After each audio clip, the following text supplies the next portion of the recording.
तो दोस्तों ध्रुव राठी ने पर्सनल अटैक ज़्यादा किया है एस जयशंकर और मोदी पर। उसने रियल फॉरेन पॉलिसी को के बारे में कुछ भी नहीं बताया है। तो दोस्तों उसने सिर्फ अपनी मनगढ़ंत कहानी के अनुसार फॉरेन पॉलिसी को बताया है, जो कि गलत है। उसने सिर्फ डेटा और रियल सच्चाई कुछ भी नहीं दिखाया गया है। ध्रुव राठी से ये उम्मीद नहीं थी।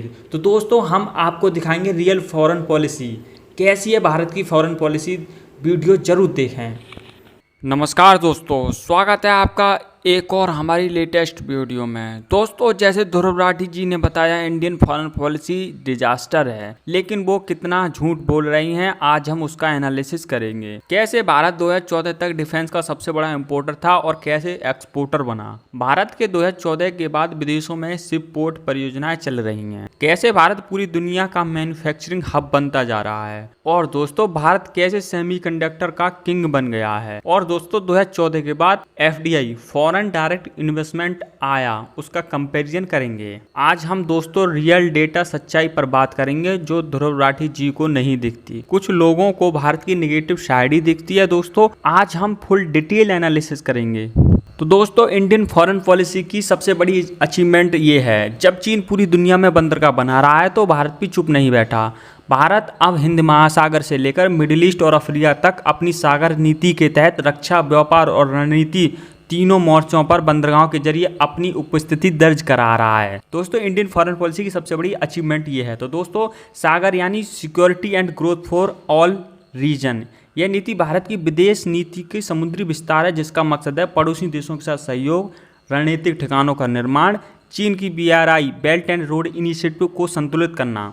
तो दोस्तों भारत के सबसे ज़्यादा प्रमुख बंदरगाहों में से एक है चाबहार पोर्ट। चाबहार पोर्ट दोस्तों ईरान में पड़ता है और ये भारत का सबसे प्रमुख विदेशी बंदरगाह है। दोस्तों भारत ने इसमें $85 मिलियन का निवेश किया है। पाकिस्तान और ग्वादर पोर्ट को बाईपास करके अफगानिस्तान तक सीधी पहुँच है। दोस्तों INSTC international north south corridor का हिस्सा है। रणनीतिक रूप से चीन और पाकिस्तान के लिए एक चुनौती भरा पोर्ट है। दोस्तों इससे भारत के लिए बहुत बड़ा फ़ायदा है। तो दोस्तों नेक्स्ट पोर्ट की बात करते हैं, सितवे पोर्ट। सितवे पोर्ट दोस्तों म्यांमार में पड़ता है और कलादान मल्टी मॉडल प्रोजेक्ट का हिस्सा है। भारत के पूर्वोत्तर राज्यों को सीधा बंगाल की खाड़ी से जोड़ता है। भारत सरकार द्वारा पूरी तरीके से इसे इन्वेस्टमेंट किया गया है। और दोस्तों इससे सबसे बड़ा फ़ायदा ये है कि म्यांमार से लेकर मिजोरम तक संपर्क मार्ग बन जाएगा, जिससे भारत के लिए बहुत बड़ा फ़ायदा है। तो दोस्तों चीन को काउंटर करने के लिए श्रीलंका में भारत ने बहुत भारी इन्वेस्टमेंट किया है। अडानी पोर्ट्स द्वारा कोलंबो में $700 मिलियन का निवेश किया गया है। तो दोस्तों नेक्स्ट पोर्ट है मेडागास्कर। पूर्वी अफ्रीका में भारत की एक नौसैनिक पहुंच है। ये एक नौसैनिक बेस है दोस्तों, हिंद महासागर में मानवीय सहायता और नौसैनिक गतिविधियों का केंद्र है। ये मेडागास्कर पोर्ट बहुत ही ज़्यादा इंपॉर्टेंट लोकेशन पर है दोस्तों। तो दोस्तों नेक्स्ट पोर्ट है इंडिया का Maldives Male port. Indian line of credit के तहत पोर्ट इंफ्रास्ट्रक्चर किया जा रहा है। भारत मालदीव तटरक्षक सहयोग के तहत रणनीति के तहत ये पोर्ट का निर्माण हो रहा है। तो दोस्तों नेक्स्ट पोर्ट है इंडोनेशिया का सम्मांग पोर्ट। अंडमान के सामने स्थित इस पोर्ट से भारत मलक्का स्ट्रेट पर अपनी रणनीतिक उपस्थिति मजबूत कर रहा है। दोस्तों चीन की BRI ने एशिया, अफ्रीका और यूरोप में बंदरगाहों की लाइन लगा दी है, लेकिन भारत स्मार्ट रणनीति से जवाब दे रहा है। कम लागत में उच्च प्रभाव, साझेदारी आधारित मॉडल, क्षेत्रीय सुरक्षा और विश्वास पर फोकस। तो दोस्तों भारत की फॉरेन पॉलिसी का एक माइलस्टोन अचीवमेंट ये भी है। तो दोस्तों क्या आपको पता है कि भारत में विदेश से कितना पैसा आता है, कौन कौन से देश सबसे ज़्यादा निवेश कर रहे हैं। क्या मोदी के आने के बाद FDI फॉरेन डायरेक्ट इन्वेस्टमेंट में उछाल आया है।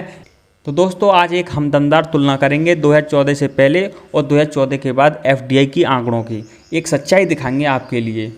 तो दोस्तों FDI का मतलब है फॉरेन डायरेक्ट इन्वेस्टमेंट। मतलब कोई विदेशी कंपनी जब भारत में किसी कंपनी, फैक्ट्री या स्टार्टअप में सीधे पैसा लगाती है, इससे भारत में नौकरियां पैदा होती हैं, टेक्नोलॉजी आती है और इकोनॉमी मजबूत होती है। अब सवाल यह है 2014 से पहले और 2014 के बाद में क्या फ़र्क आया है। तो दोस्तों 2010 से 2014 के बीच हर साल औसतन 30 से 35 अरब डॉलर का FDI आया करता था। 2013-2014 में सबसे ज़्यादा $36.9 बिलियन इन्वेस्टमेंट आया था। दोस्तों पहले बहुत सारे सेक्टर में सीमाएं थीं, जैसे डिफेंस में सिर्फ 26% FDI की इजाज़त थी। ईज़ ऑफ डूइंग बिजनेस में भारत की रैंक 132वें स्थान पर था। विदेशी कंपनियां कागजी झंझटों से परेशान थीं। तो दोस्तों 2014 के बाद नीतियों में बदलाव किया गया। 2014 के बाद startup India, make in India, digital India जैसे अभियान शुरू हुए। अब एफडीआई औसतन 70 से 80 बिलियन सालाना होने लगा है। 2021-2022 में रिकॉर्ड 84.8 बिलियन डॉलर का इन्वेस्टमेंट आया था। डिफेंस में 74% तक ऑटोमेटिक रूट से निवेश की छूट मिल गई। Insurance, mobile manufacturing, renewable energy, इन सब में बूम आया है। ईज ऑफ डूइंग बिजनेस में भारत की रैंक 63वें स्थान पर है। तो दोस्तों ये कहना गलत नहीं होगा कि 2014 के बाद एफडीआई में भारत में एक नई ऊंचाई छुई है। इससे भारत में नौकरियां बढ़ी हैं, फैक्ट्रियां खुली हैं और देश की इकोनॉमी को मजबूती मिली है। लेकिन ये ध्रुव राठी जी को ये सच्चाई नहीं दिखेगी। तो दोस्तों भारत को मैन्युफैक्चरिंग हब बनाने में फॉरेन पॉलिसी का एक बहुत बड़ा रोल है। तो दोस्तों जानेंगे भारत एक मैन्युफैक्चरिंग हब कैसे बनता जा रहा है। क्या आपने कभी सोचा है कि आज मोबाइल, गाड़ी या लैपटॉप आप इस्तेमाल कर रहे हैं वो अब मेड इन इंडिया क्यों लिखा आता है? 2014 से पहले भारत एक कंज्यूमर देश था, लेकिन अब हम बन चुके हैं मैन्युफैक्चरिंग हब। इसमें फॉरेन पॉलिसी का बहुत बड़ा कंट्रीब्यूशन है, हमारे मिनिस्टर का बहुत बड़ा कंट्रीब्यूशन है। तो दोस्तों 2014 से पहले उस समय भारत में उत्पादन तो होता था, लेकिन छोटे स्तर पर कोई बड़ा राष्ट्रीय अभियान नहीं चलाया गया था। मोबाइल चिप्स, इलेक्ट्रॉनिक आइटम सब बाहर से इंपोर्ट कराए जाते थे। विदेशी कंपनियां भारत आने से डरती थीं क्योंकि कागजी झंझट ज़्यादा था। तो दोस्तों 2014 के बाद सरकार ने लॉन्च किया मेक इन इंडिया। इसके साथ IPLI स्कीम, जिसमें कंपनियों को प्रोडक्शन बढ़ाने में इंसेंटिव मिलता है। दोस्तों फॉक्सकॉन, एप्पल, सैमसंग ने भारत में भारी मात्रा में अपनी कंपनियां फैक्ट्री यूनिट लगाने स्टार्ट कर दी और लगा भी ली हैं। दुनिया का सबसे बड़ा मोबाइल निर्माता बन चुका है। EV और ऑटो पार्ट्स में भारत ने निर्यात शुरू हो गया है। फार्मा, भारत को फार्मेसी ऑफ द वर्ल्ड कहा जाने लगा है। ये दोस्तों 2014 के बाद एक नई रणनीति के तहत हुआ है, हमारी फॉरेन पॉलिसी के तहत। तो दोस्तों 2014 के बाद सरकार ने सेमीकंडक्टर इंडस्ट्री को बढ़ावा देने के लिए सबसे बड़ी चीज़ें की हैं। इंडिया सेमीकंडक्टर मिशन ISM का लॉन्च किया है। शुरुआत में 76,000 करोड़ के साथ इसका लॉन्च किया गया था। अब ISM 2.0 के लिए 60,000 करोड़ तय किए गए हैं। फैब बनाने वाली कंपनियों को 50% तक सब्सिडी दी जाती है। विदेश से टेक्नोलॉजी ट्रांसफ़र में मदद मिलती है। आप सोच रहे होंगे इसमें क्या बदला, तो दोस्तों सुनिए। तो दोस्तों सबसे भरोसेमंद, सबसे नंबर 1 पर है टाटा इलेक्ट्रॉनिक्स, जो कि ढोलेरा गुजरात में अपनी यूनिट्स लगा रही है। तो दोस्तों दूसरी यूनिट लगाई है टाटा ने, टाटा ATMP यूनिट मोरीगांव असम। दोस्तों माइक्रोन ने सानद गुजरात में अपनी यूनिट लगा ली है।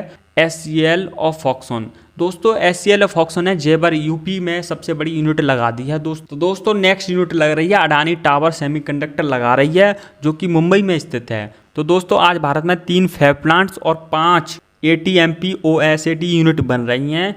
कुल निवेश 1.5 लाख करोड़ से ज़्यादा हो चुका है। दोस्तों ये ध्रुव राठी को नहीं दिखेगा इस माइलस्टोन के बारे में, फॉरेन पॉलिसी के बारे में, और भारत के कई लोगों को ये भारत की अचीवमेंट अच्छी नहीं लगेगी। इन्हें तो भारत की नेगेटिव इमेज ही अच्छी लगती है। भारत की फॉरेन पॉलिसी का एक नया माइलस्टोन ये भी है, क्या आपको पता है कि जो भारत कभी सिर्फ हथियार खरीदता था, आज दुनिया के 90 से ज़्यादा देशों को हथियार बेच रहा है। क्या आपको पता है कि भारत का डिफेंस एक्सपोर्ट 2014 के बाद 21 गुना बढ़ चुका है। आइए जानते हैं कैसे भारत एक रक्षा निर्यात शक्ति और कैसे बदली देश की किस्मत।